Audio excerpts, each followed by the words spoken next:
ฝืนใจเอาหน่อยถึงยังรักแต่เขาไม่รักเราคงต้องปล่อ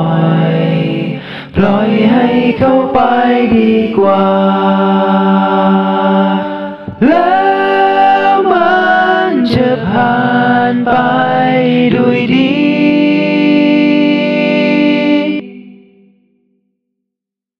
แล้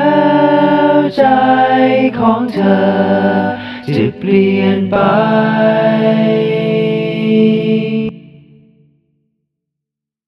แล้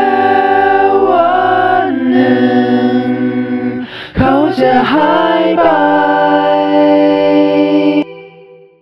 และวันนี้ที่ยังรู้สึกแม้ที่ยังคิดถึงเขาอยู่